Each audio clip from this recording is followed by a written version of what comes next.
Welcome. This is the online course on the Nibbāna sermons 1 to 11 by Bhikkhu Katakurunda Ñāṇananda. Course hosted by the Nibbāna Center for Buddhist Studies at the University of Hamburg in collaboration with the Barry Center for Buddhist Studies in Massachusetts. And today we will look at sermon number 9. But before that, I have just a few comments still related to the previous lecture. One is something I wanted to quote that Matt Weingast said on Sankharas. He said, by seeing through the many ways in which we construct identities around what happens to us or others, we are freed from these mental constructions. The past remains, and even to some extent the houses we have built in and out of the past, but we no longer build new houses and no longer visit the old ones. I thought that was very beautiful. And then Hedwig Kren, a comment, she said, the interpretation of birth by the Venerable Katakurunda Ñāṇananda is only supported in one passage in the Pali Suttas and not in the Agamas or elsewhere. How can we or the Venerable Katakurunda Ñāṇananda be sure of this interpretation, which makes a lot of sense to me? Elision. Still, I feel that if it is only one passage in a sutta, there should be more backup for this interpretation. Yeah, I thought that was a good point, and this is precisely, I think, the contribution that I am trying to make in always giving the parallels to certain passages. And Venerable Ñāṇananda, obviously, at the time when he was giving these talks, the comparative perspective had not yet been really developed. So he is basing his insightful presentation on the Pali Suttas and on his own practice and insight. And so at times it is helpful for us to simply see how far a certain passage is similarly in the parallels or is not found in them. And in the case of the interpretation of birth, of jati, what I try to convey with the simile of the ruler and the cup was precisely the problem that the entire series of 12 links does not fit smoothly into a time-wise interpretation, but also does not fit smoothly into an interpretation that leaves out the element of time completely. And in my understanding, the term jati really refers to actual birth. And so from birth to old age and death, I think it is, in my personal take, I find it difficult to see how this could not refer to an actual human birth, a human becoming old and eventually passing away. And so there is, this is just my take, there is a time element in that part of Paticcasamuppada. But as I also tried to show at I think it was the 4th lecture when we had this, that the earlier part of the 12-link formula is very difficult to read this as a time sequence, and so the solution then really comes to see that it is neither, because it is a composite. It's a composite of like one part, the early part of the 12-link formulation, which stands in dialogue with an idea apparently in circulation in ancient India, namely the Vedic creation myth, and the later part is the Buddhist adaptation, or how the Buddha goes on from this part that mirrors the creation myth to pointing out that this is actually ends up in the creation of dukkha. And so from that purpose, it is best not to try to fit it into either of these two molds from which, or from the perspective of which the Paticcasamuppada has been explained. And in terms of jati, I mean, I think it is still significant that we have that interpretation in one Pali discourse, that the Arya Pariyesana Sutta clearly considers jati in this more broad manner. So this is a significant point. And the fact that it is not found in the parallel does not automatically mean it's necessarily wrong.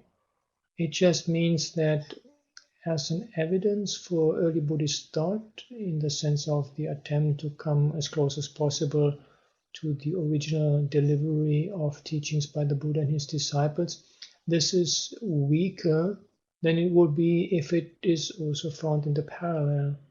So we might assume that perhaps the Madhyama Agama parallel has lost the reference to birth, or the Pali version has added it. And right now, offhand, I don't see any decisive argument in favor of any of these two hypotheses. And so what this comparative study in a way does is, instead of just this black and white yes and no, it makes us position things, like some things are more in front. This is what we have in all the parallel version, where we can really be sure this represents early Buddhism, and some things are more at the background. They're still there. We don't chuck them out, but they are not as strong. And so in the case of the interpretation of jati, we just have to say, well, there is one passage that supports such an interpretation, but it is not found in the parallel. So it's not as strong evidence as it would be if it were also found in the parallels. Yeah, that was what I had from the discussion on the forum. And then there was also one thing I wanted to share, which relates to one very important point in my view that the Venerable Ñāṇananda will be making in this 9th sermon, namely on the question of the importance of insight into and contemplation of impermanence as a foundational insight for the cultivation of liberation. And this importance given to impermanence in early Buddhist thought and practice is sometimes being lost out of focus in later tradition. And I wanted to share something. This is from, just as an example for this different perspective on impermanence. This is from Rob Rebea, Seeing That Frees, Meditations on Emptiness and Dependent Arising. So he's writing on two topics that are very important also in this talks by Venerable Ñāṇananda, but his perspective is quite different. So this is page 159. He says, where there is still some unchallenged belief in impermanence as being ultimately true, there will remain as something unfulfilled through that. A dimension of freedom that is possible to know will be inaccessible. And this is page 356. A belief in anicca as ultimately true implies, as well as a belief in the ultimate reality of time, a belief in and a seeing in terms of the existence and non-existence of things, the two extreme views avoided by the Buddha's middle way of emptiness. And if things do not either really exist or really not exist, then an assertion of their impermanence is ultimately untenable. Yeah, this is a very, very different perspective on impermanence than what we find in the early discourses. And from an early Buddhist perspective, from the viewpoint of the Kaccayanagotta Sutta, this argument made here is untenable. The question is not that the impermanence is being denied, but only the Kaccayanagotta Sutta is only about existence and non-existence, and then the middle part of dependent arising, which is precisely about the impermanent nature of phenomena. And so this perspective on impermanence, and also a few other aspects in this book, which is otherwise is a very interesting book, are unfortunately quite contrary to early Buddhist understanding and practice. And this is just as an example to prepare for the clarification that the Venerable Ñāṇananda will be giving in this sermon on the importance of impermanence. So with this much by way of preparation, we are now ready to get into sermon number 9. Etang santang etang panitang yadidang sabba sankhara samato sab upadhi patinisango tanhagayo virago nirodho nibbānam. This is peaceful, this is excellent, namely, the stilling of all preparations, the relinquishment of all assets, the destruction of craving, detachment, cessation, extinction. With the permission of the most venerable great preceptor and the assembly of the venerable meditative monks. This is the 9th sermon in the series of sermons given on the topic of Nibbāna. In our last sermon we discussed to some extent how the insubstantiality and the vanity of the comic acts enacted by samsaric beings in this drama of existence gradually becomes clear to a meditator as he keeps his postures according to the Satipatthana Sutta. We mentioned how the fact that name is only a shadow of form is revealed to the meditator when he is attending to his postures, seeing the elements constituting the basis of form as empty. By way of analogy, we brought in the simile of a mime or a dumb show. What characterizes that kind of drama is the comic nature of the acts, which depict scenes suggestive of animate or inanimate objects not actually present on the stage. A meditator becomes aware, while attending to his postures, that he is merely enacting a dumb show. He comes to understand how far a name is dependent on form, and the 4 elements appear to him as empty. In the Satipatthana Sutta we find the following instruction in regard to the keeping of postures. Yatha yatha panasakaya panihito hoti tatha tathanang pajanati. In whatever way his body is disposed, so he understands it. This is suggestive of the attempt of a spectator to understand the mimicry of an actor or an actress in a pantomime.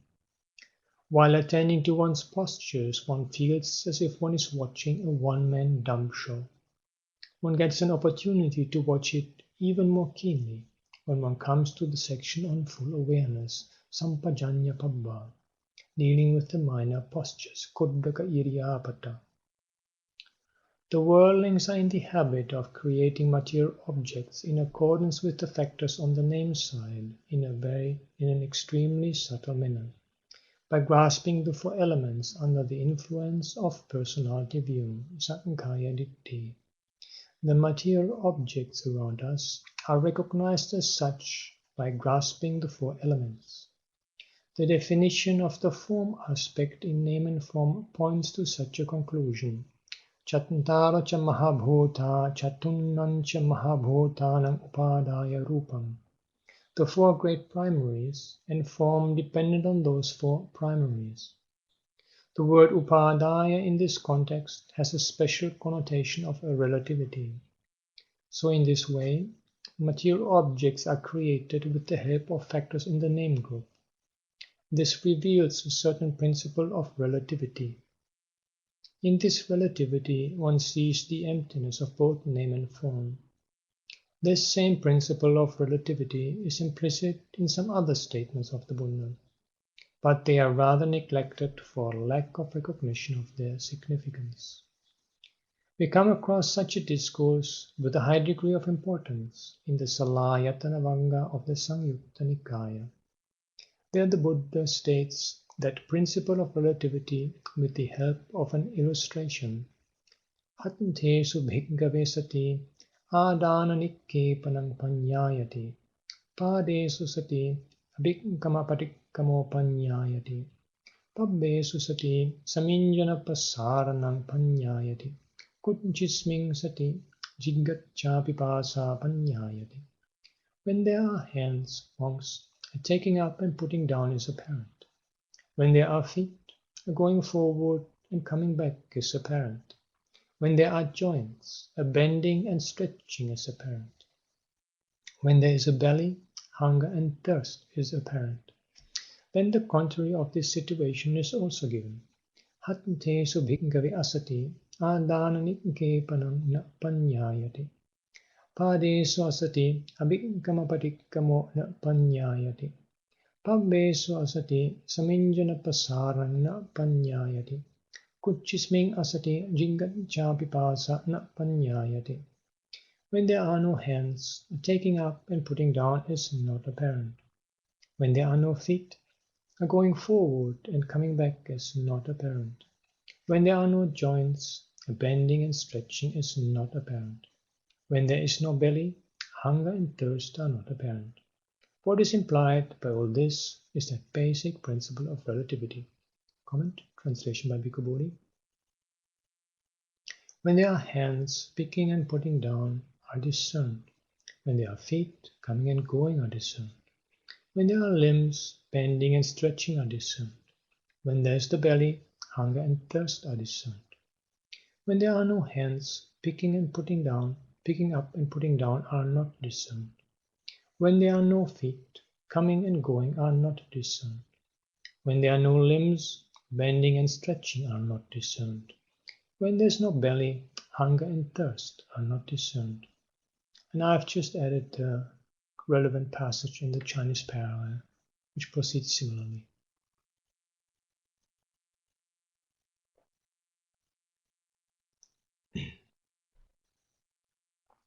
Some meditators engaged in Satipatthana meditation might think that materiality does not really exist, and only mentality is there.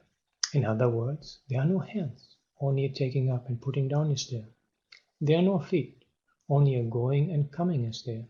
That way, they might dogmatically take the bare activity as real and subject it to an analysis. But what is important here is the understanding of the relativity between the two, which reveals the emptiness of both.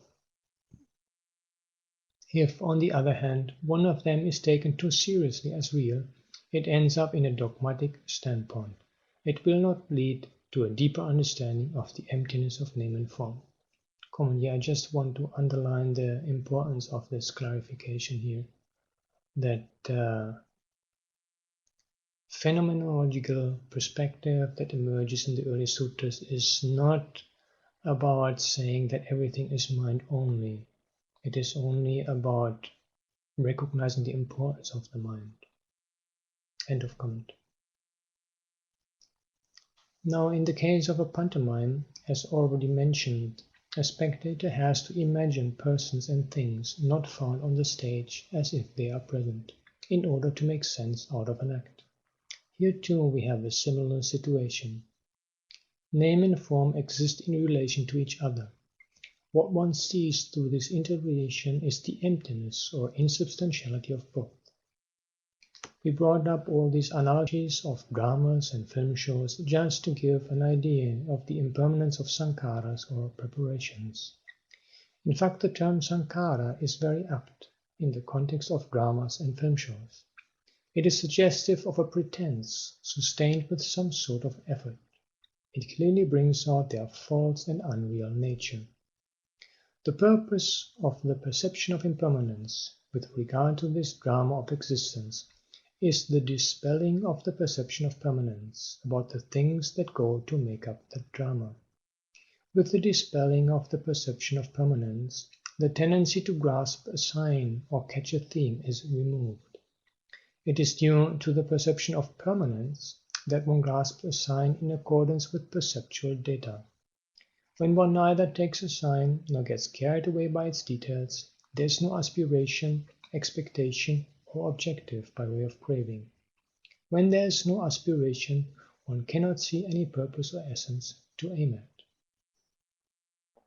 It is through the three deliverances, the signless, the desireless, and the void, that the drama of existence comes to an end. The perception of impermanence is the main contributory factor for the cessation of this drama. Some of the discourses of the Buddha concerning the destruction of the world can be cited as object lessons in the development of the perception of impermanence leading to the signless deliverance.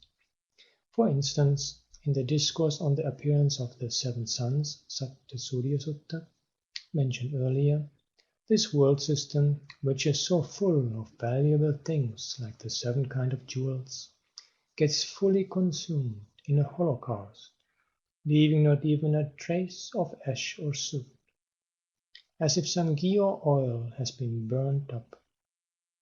The perception of impermanence rising out of this description automatically leads to an understanding of voidness.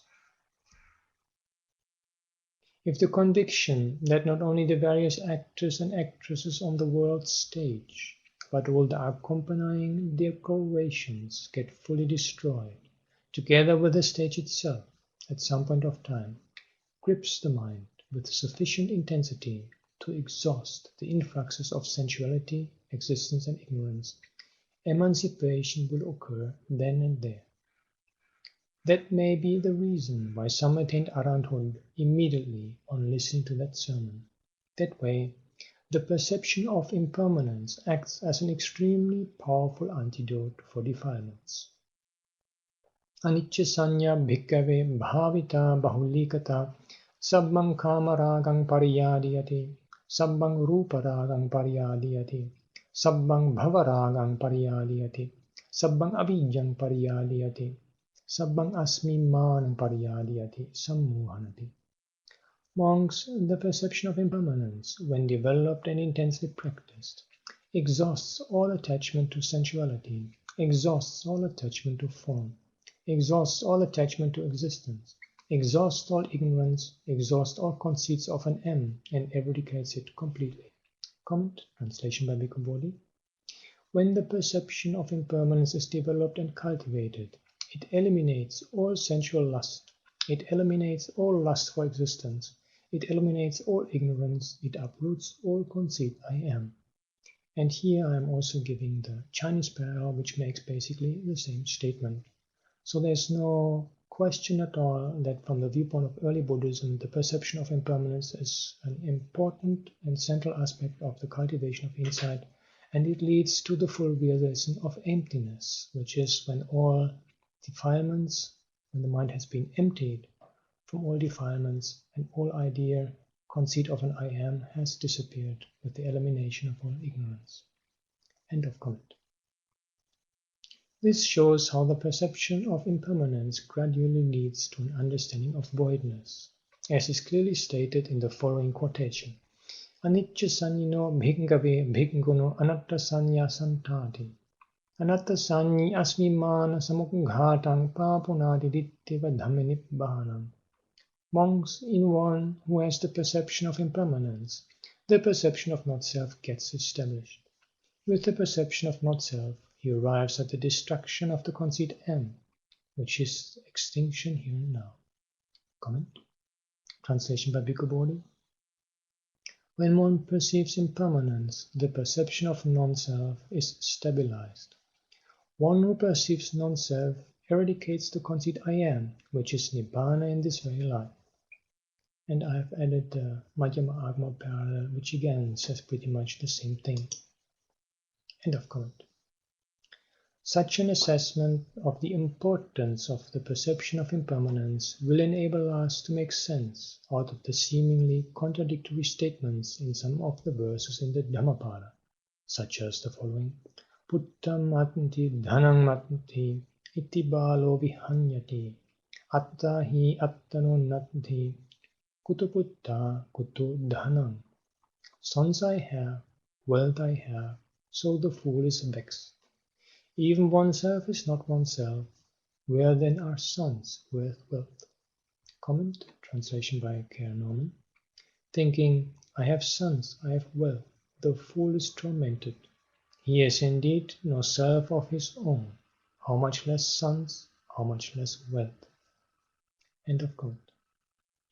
The perception of not-self at its highest gives rise to the idea of voidness, as implied by the dictum Sunyamidam attena va attanyena va.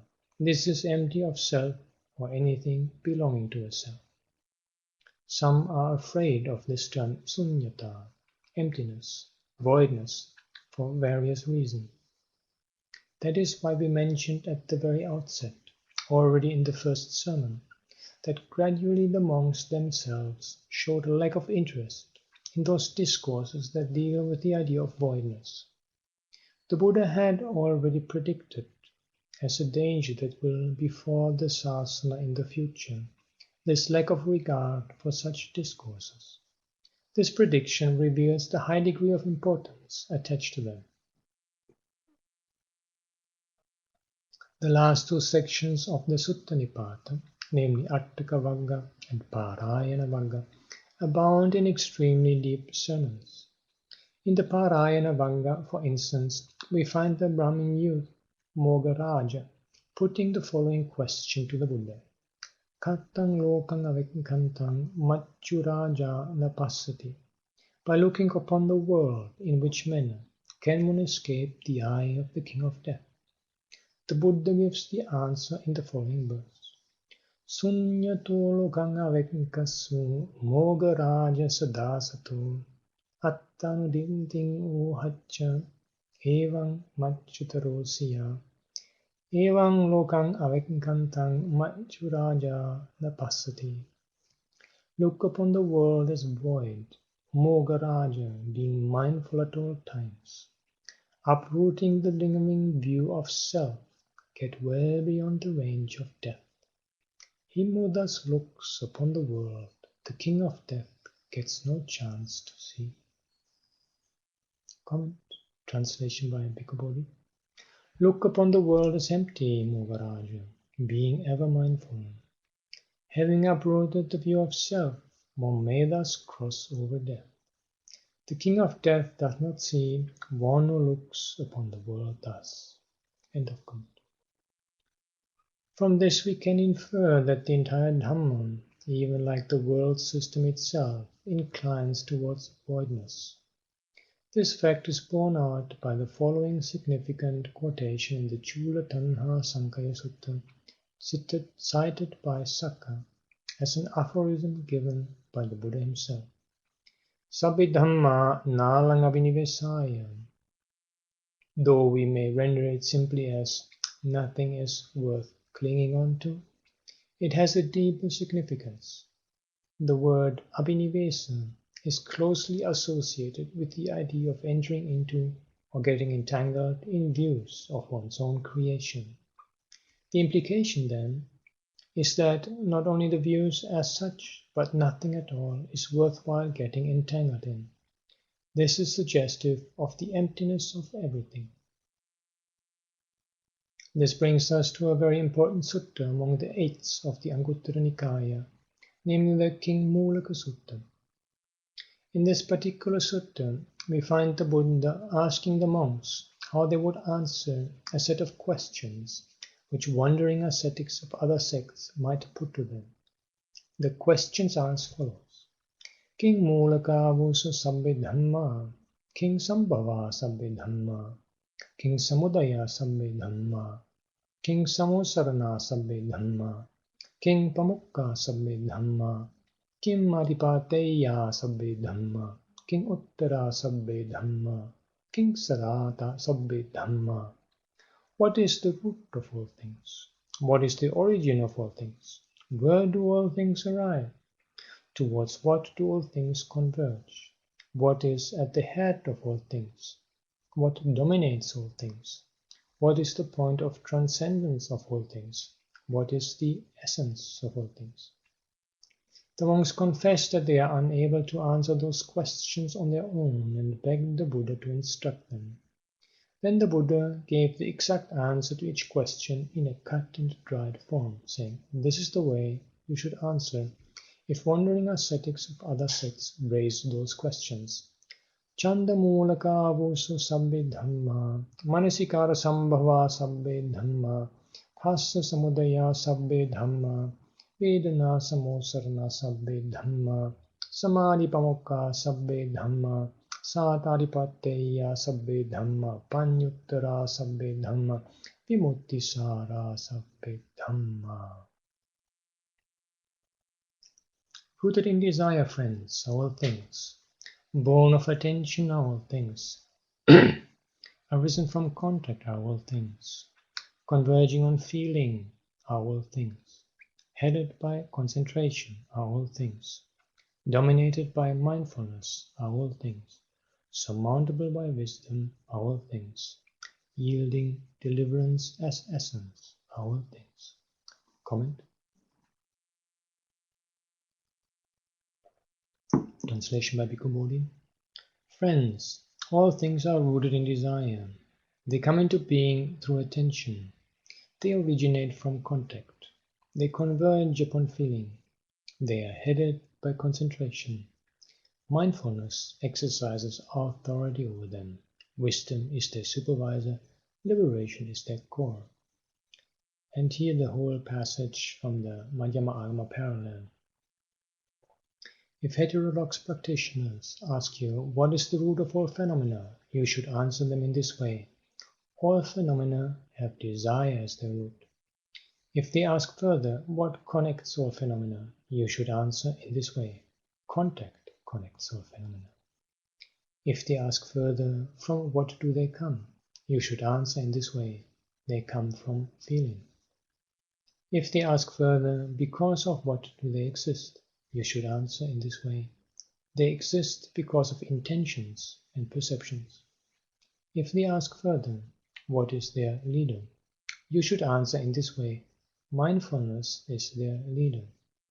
If they ask further, what is foremost among them? You should answer in this way.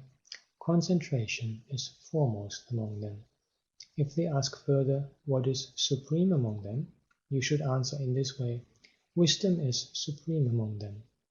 If they ask further, what is their true essence? You should answer in this way. Liberation is their true essence. If they ask further, what is their culmination? You should answer in this way. Nibbāna is their culmination. Thus, monks, desire is the root of all phenomena. Contact connects them. They come from feelings. They exist because of intentions and perceptions. Mindfulness is their leader.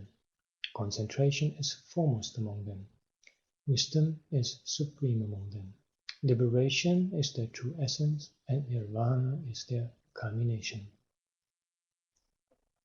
I wanted to mention that this Madhyama Agama discourse is actually parallel to two Anguttara Nikaya discourses, the one we have just seen and another one that instead occurs among the tens and has two more items in its list. And I have discussed this in my article on selected Madhyama Agama discourse passages and their Pali parallels on page 29 following. I think this is already available on the forum. End of comment. Before getting down to an analysis of the basic meaning of this discourse, it is worthwhile considering why the Buddha forestalled a possible perplexity among his disciples in the face of a barrage of questions likely to be leveled by other sectarians.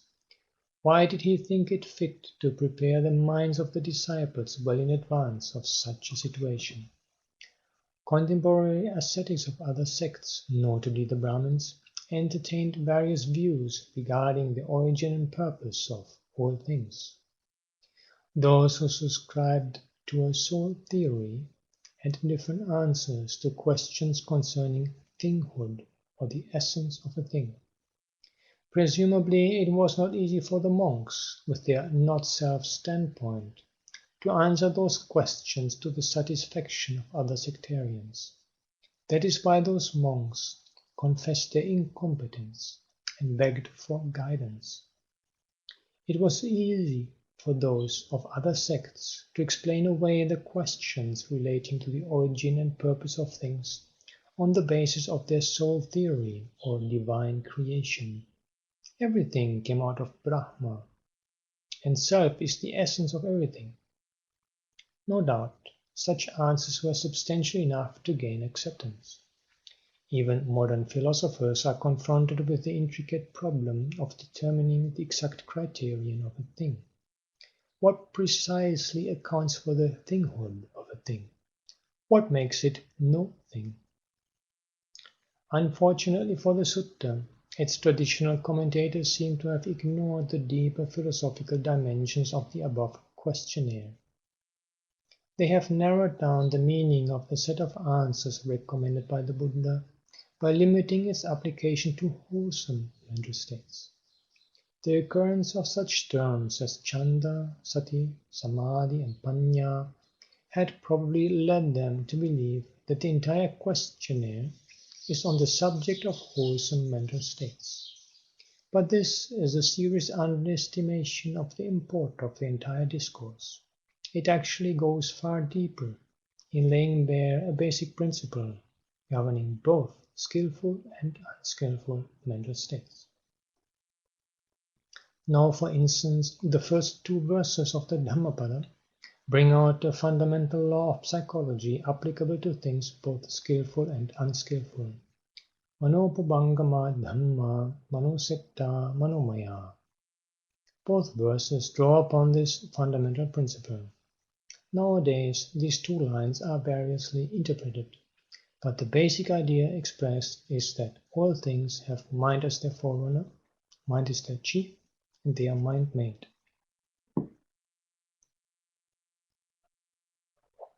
This applies to both skillful and unskillful mental states. Comment: I just wanted to draw attention to a comparative study of these first two verses in the Dhammapada by Peter Skilling, published in 2007. I've given the full information here.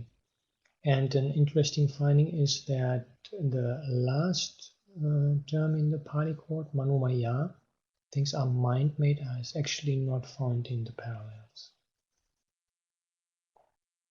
End of comment. Now, the sutta in question has also to be interpreted in the same light, taking into account both these aspects. It must be mentioned in particular that with the passage of time a certain line of interpretation gained currency, according to which such terms as chanda were taken as skillful in an exclusive sense. For instance, the term sati, wherever and whenever it occurred, was taken to refer to samma sati. Likewise, chanda came to be interpreted as kusala chanda, desire or interest in the skillful, or kattu kamyata chanda, desire to perform. But we have to reckon with a special trait in the Buddha's way of preaching. His sermons were designed to lead onwards the listeners, gradually, according to their degree of understanding. Sometimes the meaning of a term, as it occurs at the end of a sermon, is different from the meaning it is supposed to have at the beginning of the sermon. Such a technique is also evident. The term chanda is one that has both good and bad connotations. In such context as chandaraga or chandajanga agham, it is suggestive of craving as the cause of all suffering in this world. It refers to that attachment, raga, which the world identifies with craving as such. But in the context chand iddipada, where the reference is to a particular base for success, it is reckoned as a skillful mental state. However, that is not a sufficient reason to regard it as something alien to the generic sense of the term. There is an important sutta which clearly reveals this fact in the Samyutta Nikaya. A Brahmin named Unnabha once came to Venerable Anālayo with a question that has a relevance to the significance of the term chanda. His question was, Kim matiyang nuko bhohananda samane gotame brahmacharyam vussati. Sir Ananda, what is the purpose for which the holy life is lived under the recluse Gotama? Venerable Ananda promptly gives the following answer. Chandapahanattanko brahmana bhagavati brahmacharyam vussati. Brahman, it is for the abandonment of desire that the holy life is lived under the Exalted One. Then the Brahmin asks, Attipana bhoananda mango antipatipada ittasa chandasa pahanaya. Is there, Sir Ananda, a way or practice for the abandonment of this desire? Venerable Ananda says, yes. Now, what is the way he mentions in that context? It is none other than the four bases for success, Iddipada, which are described as follows. Chanda samadhipadhana sankhara samannāgadam iddhipadam bhavati. Virya samadhipadhana sankhara samannāgadam iddhipadam bhavati. Chitta samadhipadhana sankhara samannāgadam iddhipadam bhavati. Vimamsa samadhipadhana sankhara samannāgadam iddhipadam bhavati. One develops the basis for success that has volitional preparations leading to a concentration through desire. One develops the basis for success that has volitional preparations leading to a concentration through energy. One develops the basis for success that has volitional preparations leading to a concentration by making up the mind. One develops the basis for success that has volitional preparations leading to a concentration through investigation. Comment, translation by Bhikkhu Bodhi.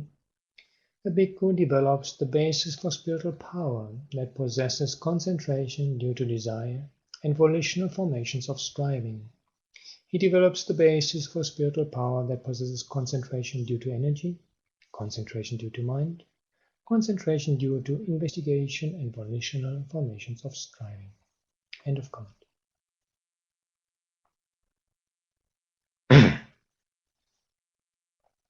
Venerable Ananda replies that the way of practice to be followed for the abandonment of desire is the above-mentioned four bases pertaining to desire, energy, mind, and investigation.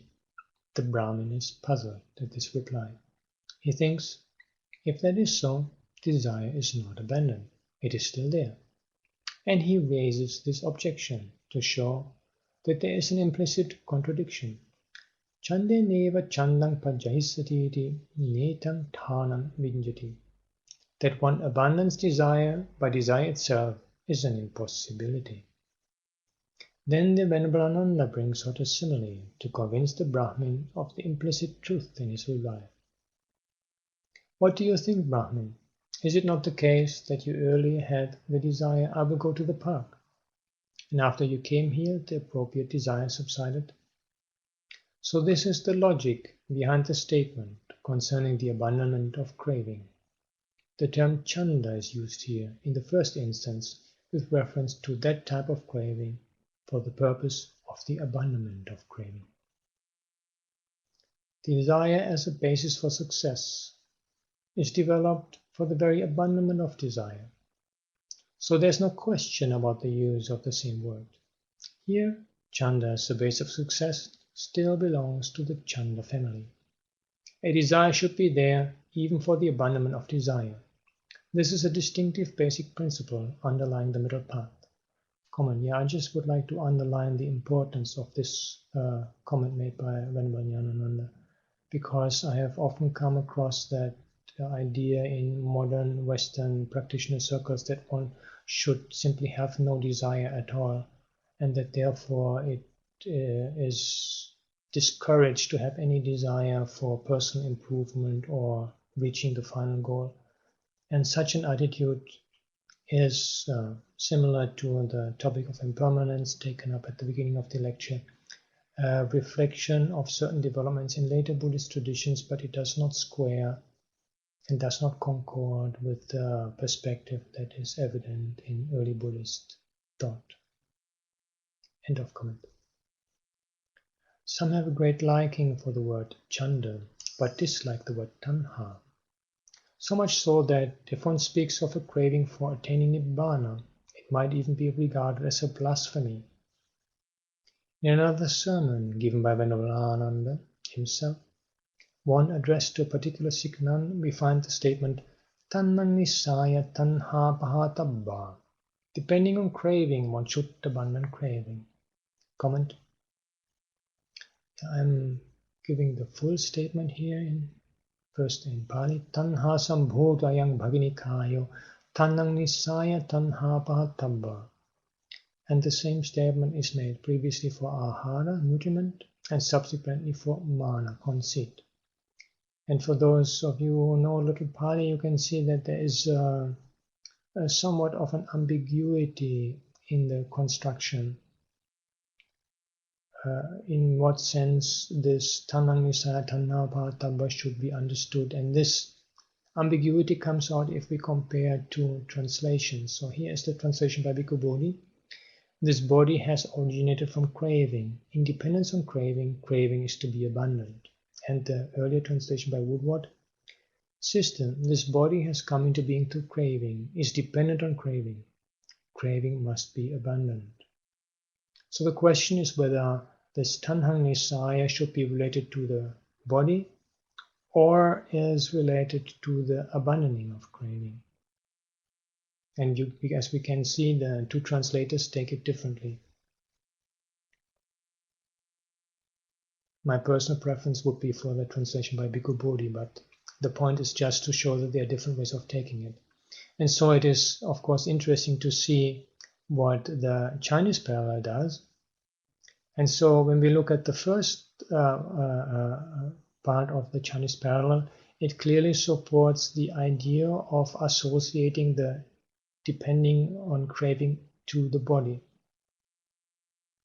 This and the way it formulates this is always with this the dependency relates to the body.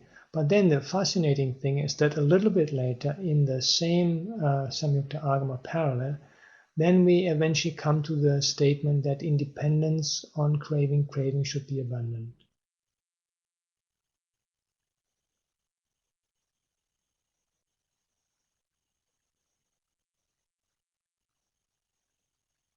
The very final statement here, this is called independence on craving, abandon craving, is the final statement.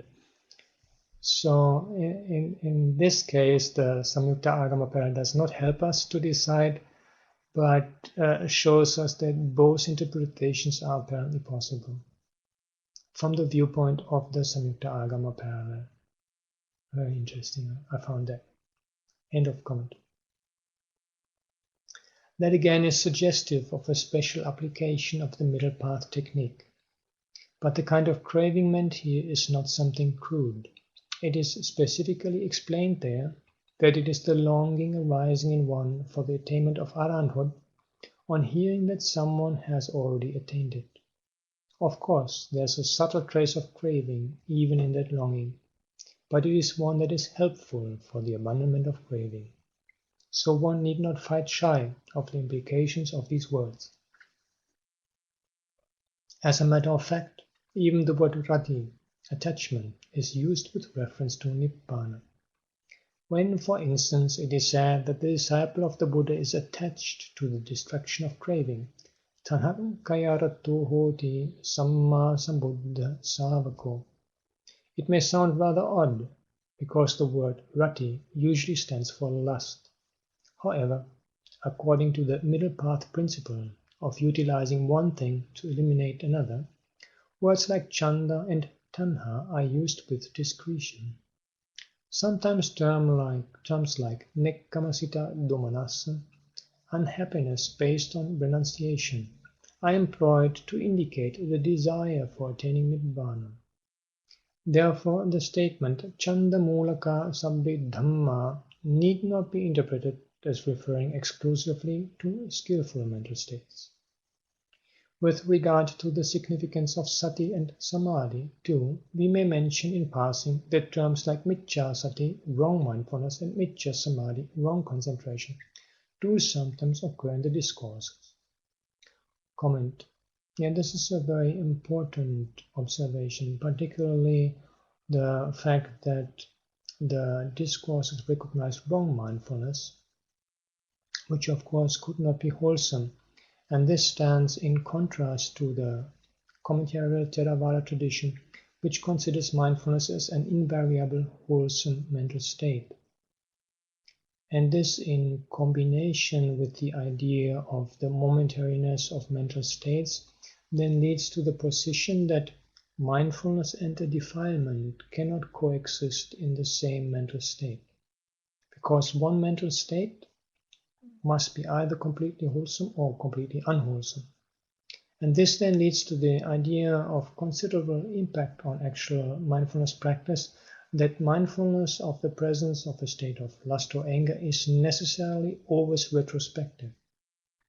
And this is different from the view and perspective that emerges from the early discourses, where the instructions in the Satipatthana Sutta are very clearly about being aware of an unwholesome condition in the mind in the present moment. And the commentarial take here, in my personal view, risks missing out on an elementarily important aspect of Satipatthana practice, which is precisely witnessing with mindfulness the presence of something unwholesome in the mind right here and now. End of comment. So let us examine whether the set of statements under consideration has any sequential coherence or depth. Rooted in desire, friends, are all things. We might as well bring out the meaning of these statements with the help of an illustration. Supposing there's a heap of rubbish and someone approaches it with a basket to collect it and throw it away. Now about the rubbish heap, he has just a unitary notion. That is to say, he takes it as just one heap of rubbish. But as he bends down and starts collecting it into the basket, he suddenly catches sight of a gem. Now the gem becomes the object of his desire and interest. A gem arose out of what earlier appeared as a rubbish heap. It becomes the thing for him. And desire was at the root of this phenomena. True to the dictum, rooted in desire, friends, are all things.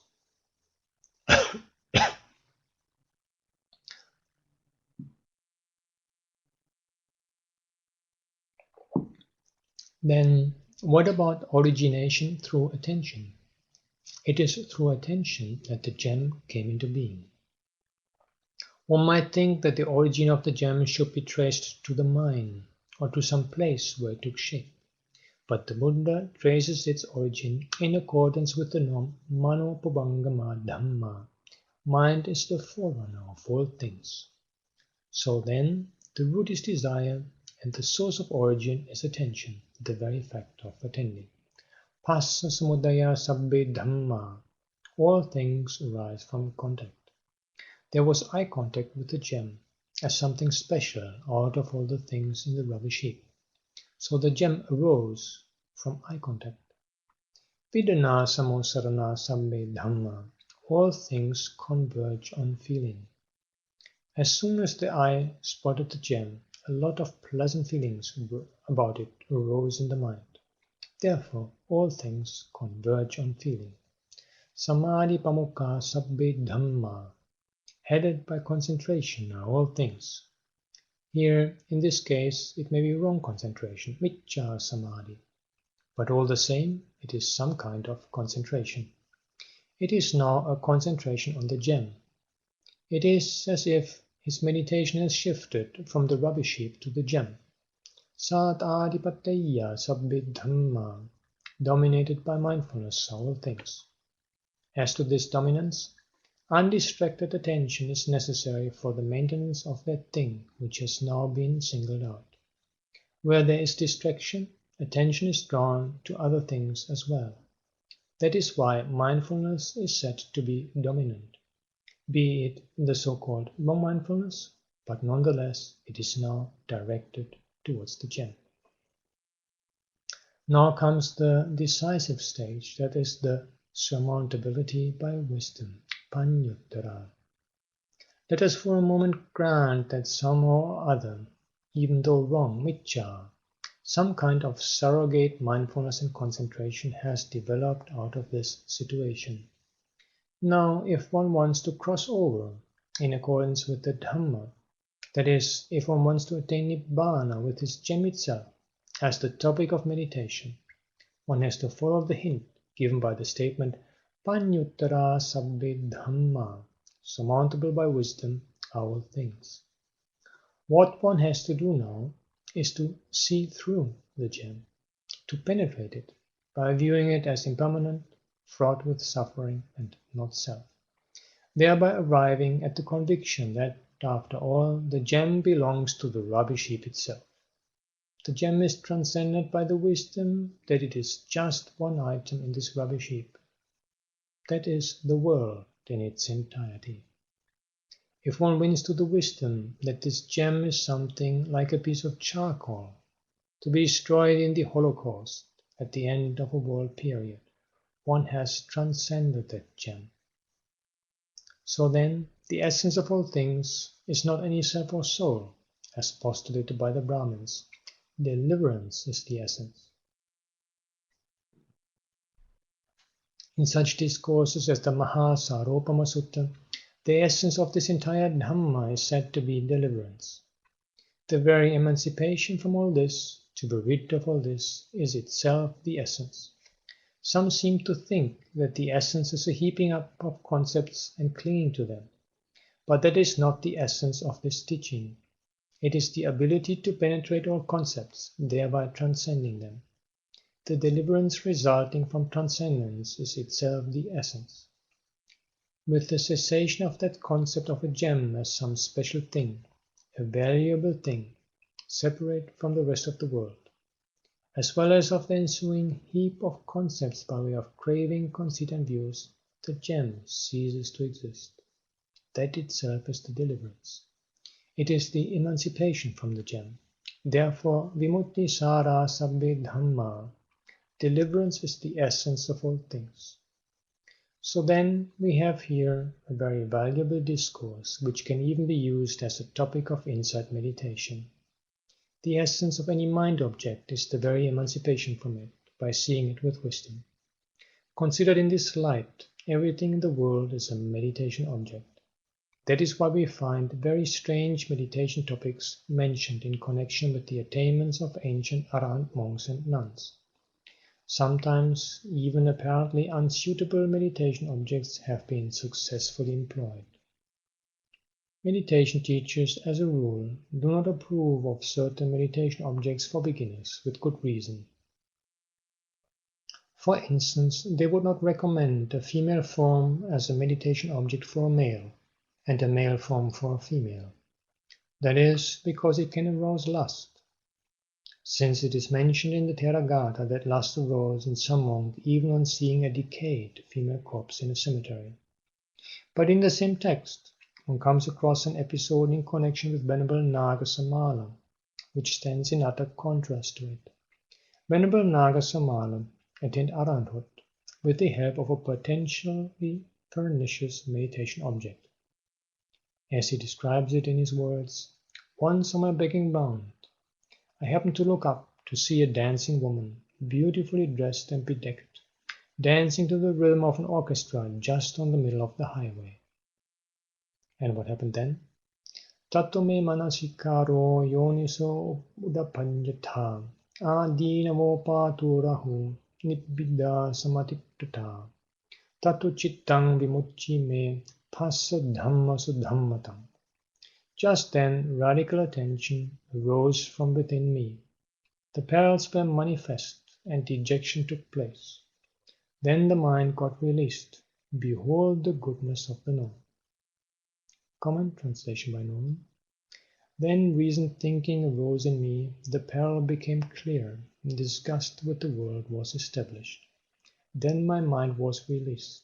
See the essential rightness of the doctrine. End of comment. If one wishes to discover the goodness of this known, one has to interpret the sutta in question in a broader perspective, without limiting its application to skillful mental states. If a train of thoughts had got started up about that gem, even through a wrong concentration, and thereby a wrong mindfulness and a wrong concentration had taken shape, at whatever moment radical attention comes on the scene, complete reorientation occurs instantaneously, true to those qualities of the Dhamma implied by the term samdittika, visible here and now, akalika, not involving time, and epassika, inviting one to come and see.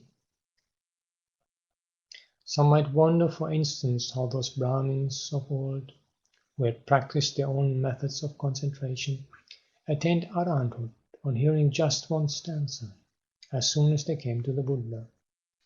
The usual interpretation is that it is due to the miraculous powers of the Buddha, or else that the persons concerned had an extraordinary stock of merit. The miracle of the Dhamma, implicit in such occurrences, is often ignored. Now, as to this miracle of the Dhamma, we may take the case of someone keen on seeing a rainbow.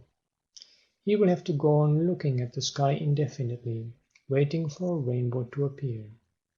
But if he is wise enough, he can see the spectrum of rainbow colors through a dewdrop hanging on a leaf of a creeper, waving in the morning sun, provided he finds the correct perspective. For him, the dewdrop itself is the meditation object. In the same way, one can sometimes see the entire Dhamma, 37 factors of enlightenment and the like, even in a potentially pernicious meditation object. From an academic point of view, the two terms yoniso manasikara, radical attention, and ayoniso manasikara, non-radical attention, are in utter contrast to each other. There is a world of difference between them. So also between the terms samma ditti, right view, and micca ditti, wrong view. But from the point of view of realization, there's just a little difference. Now, as we know, that spectrum of the sun's rays in the dewdrop disappears with a very little shift in one's perspective. It appears only when viewed in a particular perspective. What we find in this Dhamma is something similar.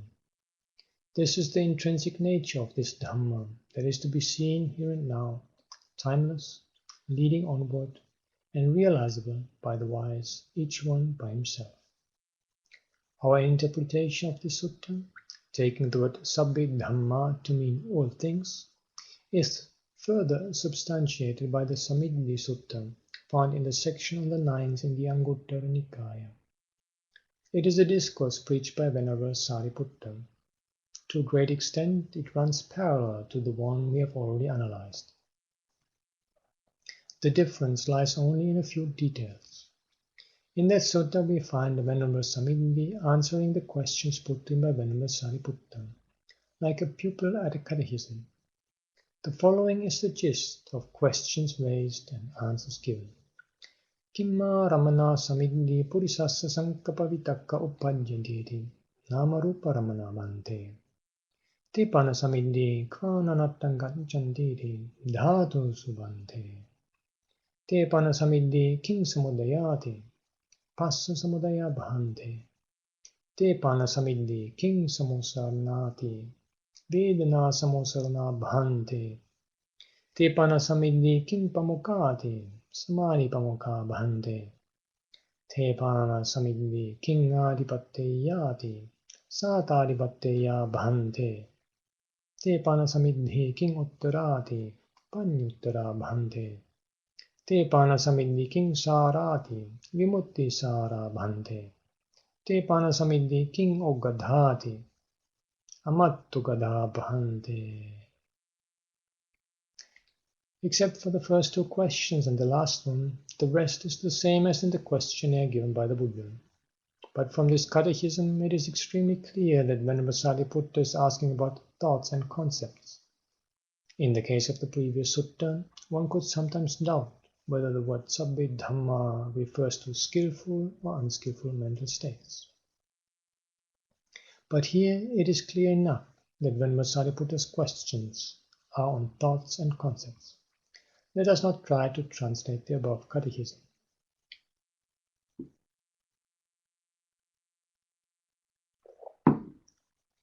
With what as object Samiddhi do concepts and thoughts arise in a man, with name and form as object, Venerable Sir.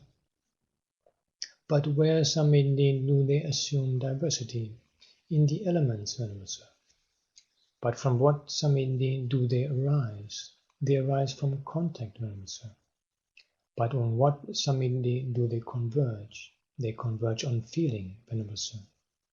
But what Samiddhi is at their head? They are headed by concentration, Venerable Sir. But by what Samiddhi are they dominated?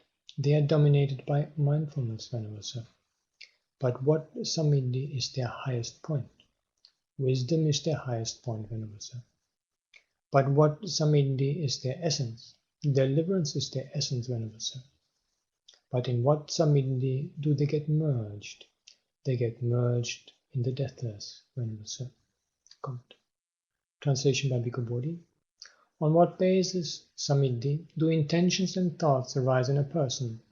On the basis of name and form, Bhante. Where do they become diversified? In relation to the elements.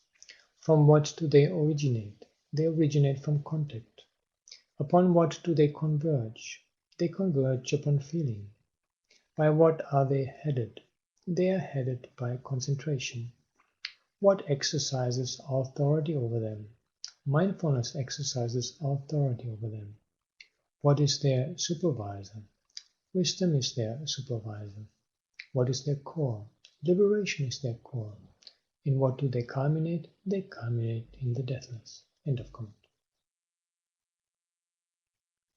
Some noteworthy points emerge from this catechism. All concepts and thoughts have name and form as their object. The 18 elements account for their diversity. They arise with contact. They converge on feeling. They are headed by concentration. They are dominated by mindfulness. Their akana, or point of transcendence, is wisdom. Their essence is deliverance, and they get merged in the deathless. Be it noted that the deathless is a term for Nibbāna. Therefore, as we have stated above, everything has the potentiality to yield the deathless, provided radical attention is ushered in. It is indubitably clear from this catechism that the subject under consideration is concepts and thoughts. All mind objects partake of the character of concepts and thoughts. Therefore, the mind objects, according to the Buddha, have to be evaluated on the lines of the above-mentioned normative principles, and not on the lines of self-essence and divine creation as postulated by soul theories. In accordance with the dictum, mind is the forerunner of all things, manupuppangama dhamma, the course of training advocated by the Buddha, which begins with name and form as object, reaches its consummation in seeing through name and form, that is, in its penetration. It culminates in the transcendence of name and form, by penetrating into its impermanent, suffering-fraught and not-self nature. This fact is borne out by the discourses already quoted. The essence of the teaching is release from name and form. When one rightly understands the relation between name and form as well as their emptiness, one is able to see through name and form. This penetration is the function of wisdom. So long as wisdom is lacking, consciousness has a tendency to get entangled in name and form. This is the insinuation of the following Dhammapada verse about the Arhant. Kodang jahe vipajaheyamanang Sangyojanang sabbang atikkameya Tang nama rupasming asajjamanang akinchanang nanupatanti dukkha. Let one put wrath away, conceit abandon, and get well beyond all fetters as well. That one untrammeled by name and form, with naught as his own, nor pains befall. Common translation by A.K. Norman. One should abandon anger, one should give up pride, one should pass beyond every attachment. Sufferings do not befall one who is not attached to name and form, possessing nothing. End of comment.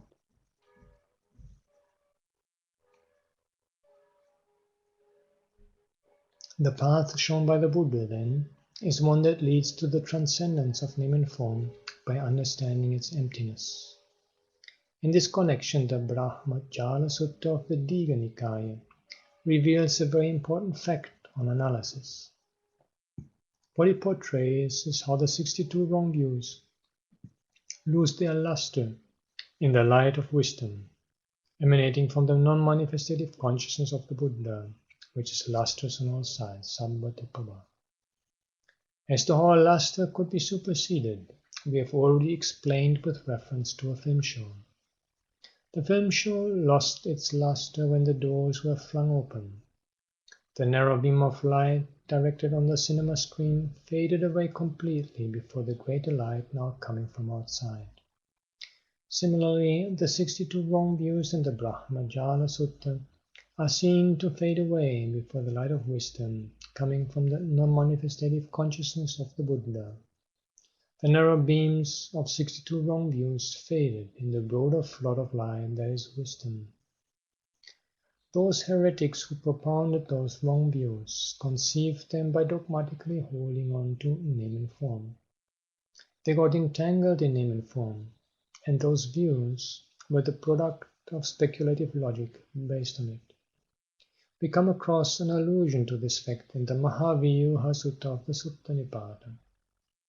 There it is declared that those of other sects are not free from the limitations of name and form. Passangnaro dakkiri nama rupang disvanava nyasati tanimeva kamang bahong pasatu appakang va nahi tena suddhing kusalavadanti. A seeing man will see only name and form. Having seen, he will know just those constituents alone. Let him see much or little, experts do not concede purity thereby. Common translation by Bhikkhu. Seeing a person will see name and form. Having seen, it is just these that he will know. Granted, let him see much or little, the skillful say purity is not won in that way. End of comment. In the Brahmajala Sutta itself, we find some views advanced by those who had higher knowledges. With the help of those higher knowledges, which were still of the mundane type, they would see into their past, sometimes hundreds of thousands of their past lives, and drawing also from their ability to read others' minds, they would construct various views. Many such views are recorded in the Brahmajala Sutta, only to be rejected and invalidated. Why so? The reason is given here, in this verse. The man who claims to see with those higher knowledges is seeing only name and form. Passanaro daggiti nama rupang. Having seen, he takes whatever he sees as real knowledge. Disvana vanyasati tanimeva. Just as someone inside a closed room with tinted window panes sees only what is reflected in those dark panes and not beyond. Even so, those seers got enmeshed in name and form when they proceeded to speculate on what they saw as their past lives. They took name and form itself to be real. That is why the Buddha declared that whether they saw much or little, it is of no use, since experts do not attribute purity to that kind of vision. Kamang bahung passatu appakang va naitena suddhing kusalavadanti. Here it is clear enough that those narrow wrong views are based on name and form, assuming it to be something real. The Buddha's vision, on the other hand, is one that transcends name and form. It is a supramundane vision. This fact is clearly revealed by the implications of the very title of the Brahmajala Sutta. At the end of the discourse, the Buddha himself compares it to an all-embracing supernet. Just as a clever fisherman would throw a finely woven net well over a small lake, so that all the creatures living there are caught in it as they come up. All the possible views in the world are enmeshed or forestalled by the supernet or Brahmajala.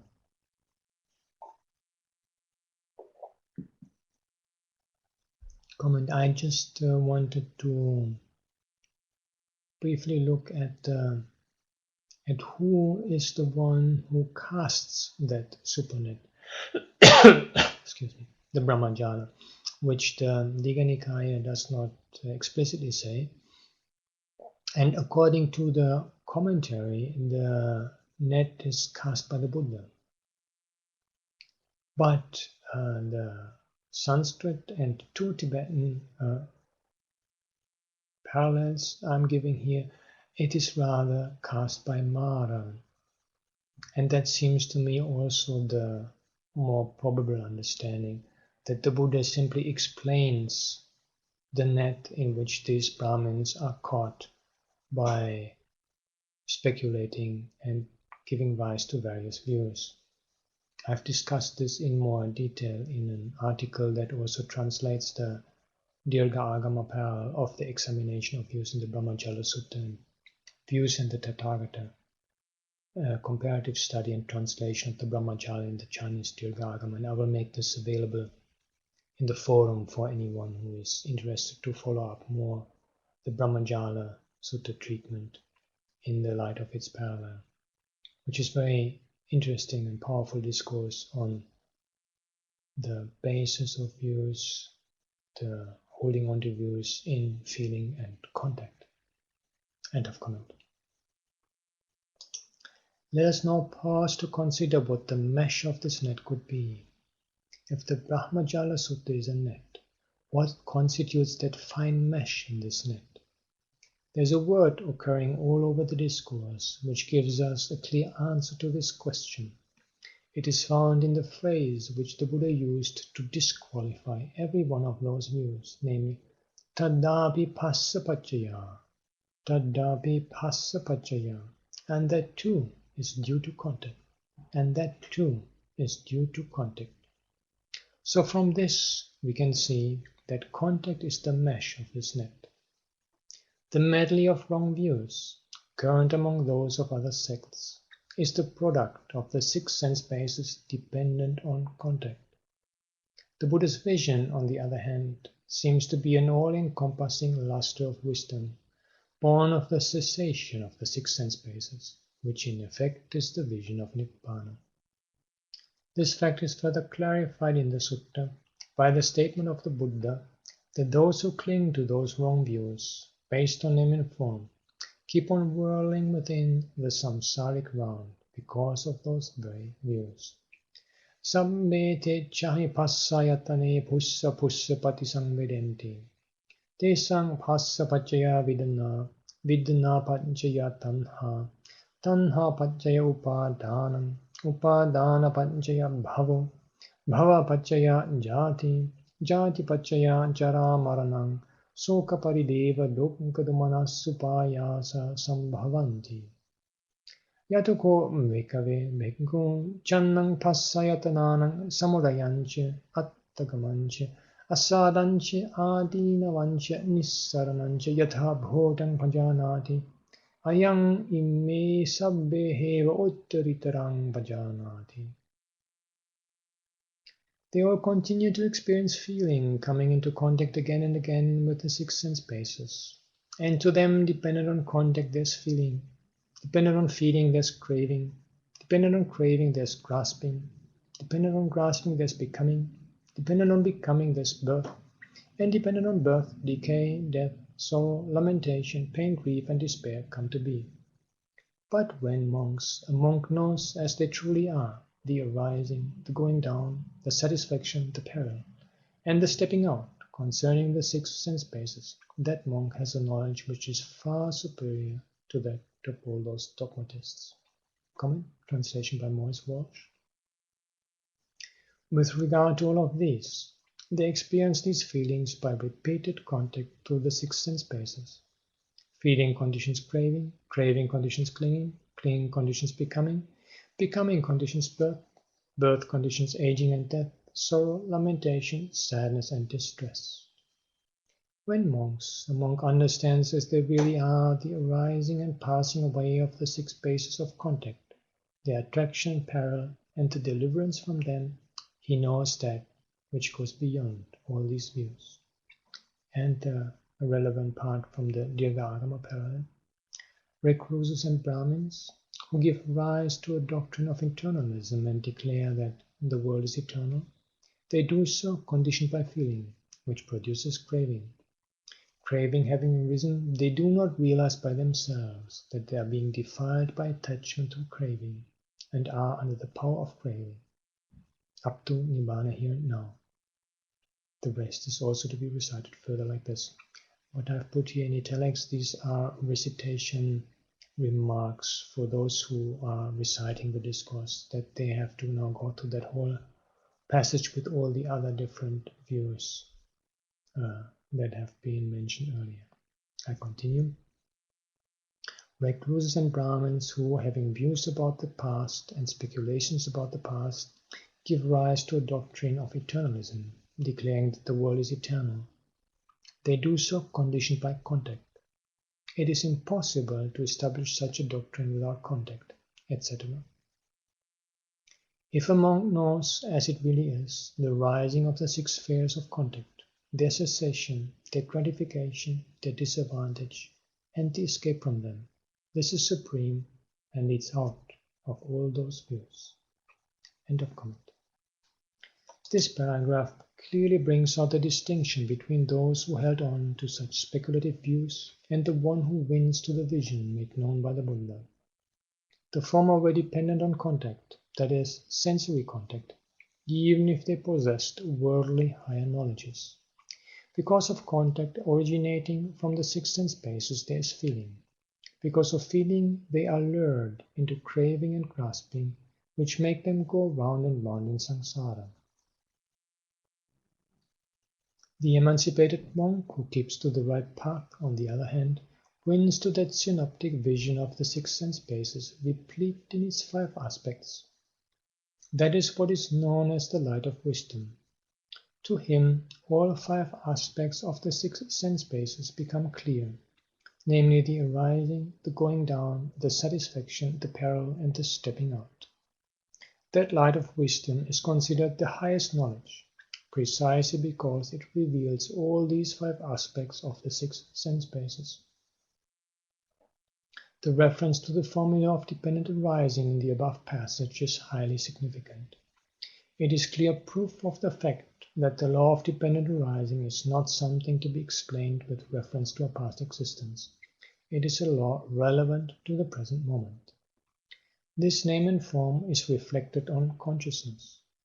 Now as to this consciousness, the Nibbāna Samyutta of the Samyutta Nikaya, which is a section dealing with the law of dependent arising in particular, defines it in a way that includes all the 6 types of consciousness. Katamancha bhikkave viññāna, chaime bhikkave viññāna kaya, chakko viññānam, sota viññānam, ghana viññānam, jiva viññānam, kaya viññānam, mano viññānam. Idam bucchati bhikkave viññānam. And one monk says consciousness. There are these 6 classes of consciousness: eye consciousness, ear consciousness, nose consciousness, tongue consciousness, body consciousness, and mind consciousness. This monk is called consciousness. Comment, and I'm just giving here 3 parallels which all make the same statement. The only difference is that Ekotrika Agama, the last one, does not spell out the details.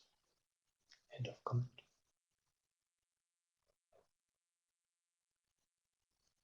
This shows that the consciousness mentioned in the formula of dependent arising is not something like a relink in consciousness. The reference here is not just one consciousness. It is in dependence on name and form, reflected on all 6 types of consciousness that the 6 sense bases get established. The discrimination between an internal and an external is the outcome of the inability to penetrate name and form, to see through it. There is an apparent duality, I as one who sees, and name and form as the objects seen. Between them there is a dichotomy as internal and external. It is on this very dichotomy that the 6 sense bases are based. Feeling and all the rest of it come on top of those 6 sense bases. Craving and grasping follow suit, as a result of which those dogmatists get caught up in the vicious cycle of dependent arising and keep running round in samsara, as the Buddha has declared.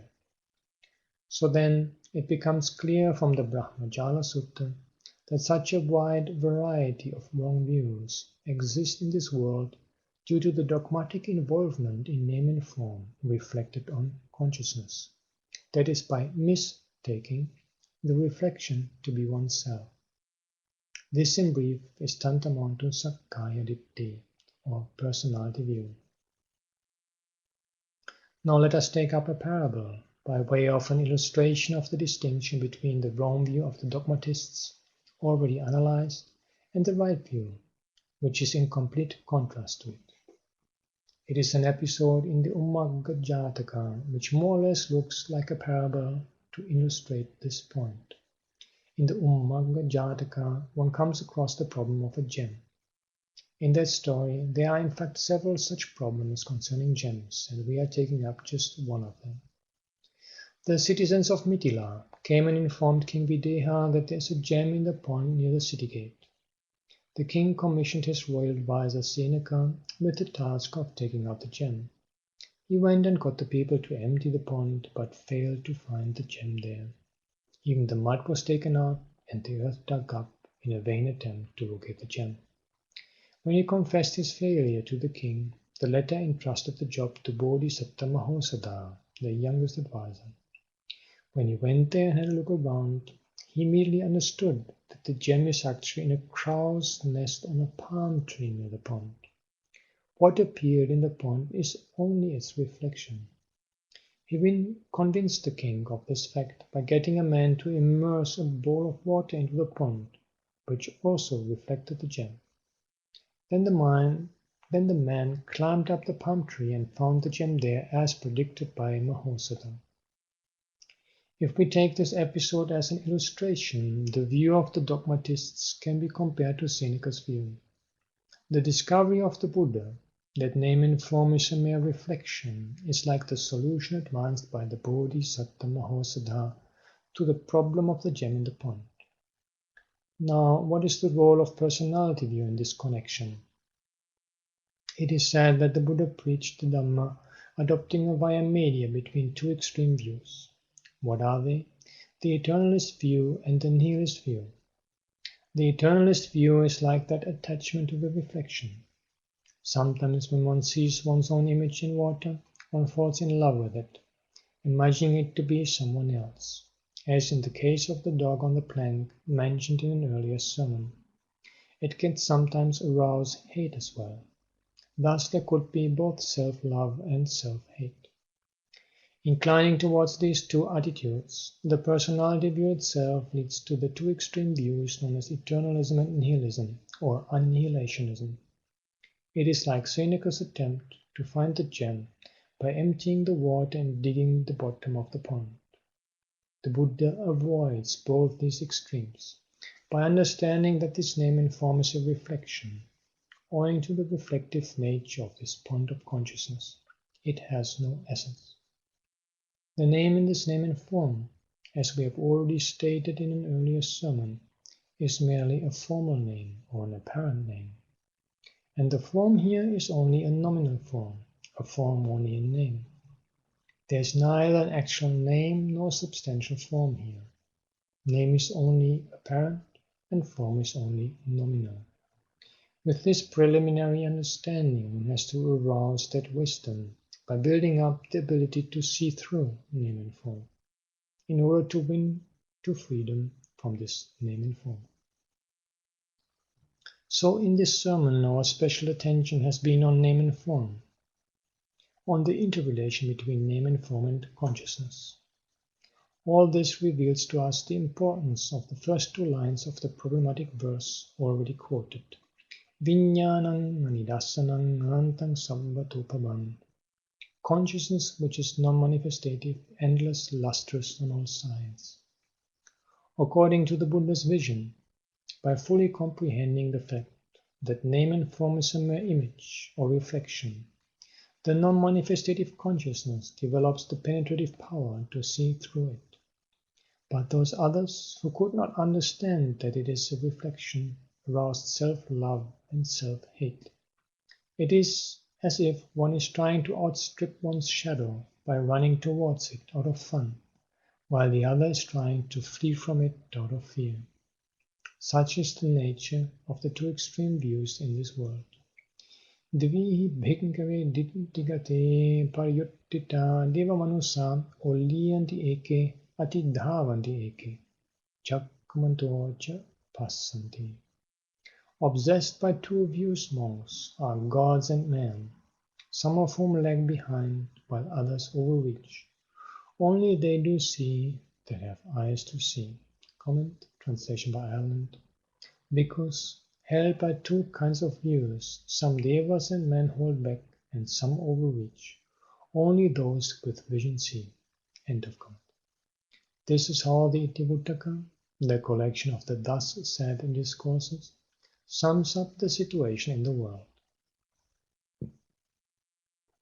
Some fall back and lag behind, while others overstep and overreach. It is only they that see who have eyes to see. Comment. Yeah, this time it was easy for me to identify as the salient point name and form because the Venerable Katakurunda Ñāṇananda has stated this himself.